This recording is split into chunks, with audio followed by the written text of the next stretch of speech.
जय हो, नमस्कार भोजपुरिया भाई लोगन जी। कैसन बनी जा रहुआ लोग के बीच में हम फिर से हाजिर पानी राहुल यादव।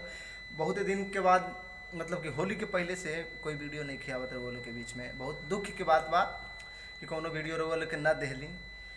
रीज़न यही रहे कि कुछ कारण से हम बहुत बिजी रहनी, और जैसे आज सोशल मीडिया पर एक्टिव बहनी तो देखनी प्रमोद प्रेमी भैया के पेज से एक पोस्टर लॉन्च करी गई बा, जौन उनकर बहुत धांसू चैता सॉन्ग आवा था। जी हाँ, चैता सॉन्ग आवा था, बहुत काफ़ी अच्छा बा।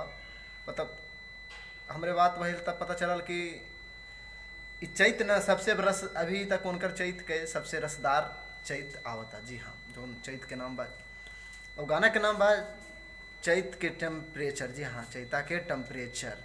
और एकरे म्यूजिक दिले बाड़े आर्या शर्मा जी, मुंबई वाले। जी हाँ, आर्या शर्मा मुंबई वाले। और इसको लिखे हैं कृष्णा बेदर्दी जी। जी हाँ, कृष्णा बेदर्दी जी लिखे हैं और इसको रिलीज किया जा रहा है प्रमोद प्रेमी इंटरटेनमेंट। जी हाँ, प्रमोद प्रेमी इंटरटेनमेंट पे रिलीज किया जाएगा। काफ़ी अच्छा, मतलब कि ऑडियो सॉन्ग है।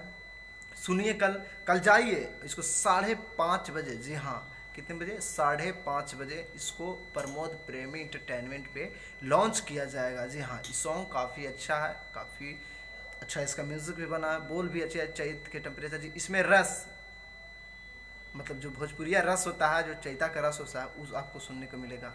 मज़ा आ जाएगा जी, आप लोग सुन के। जी हाँ, सुन के।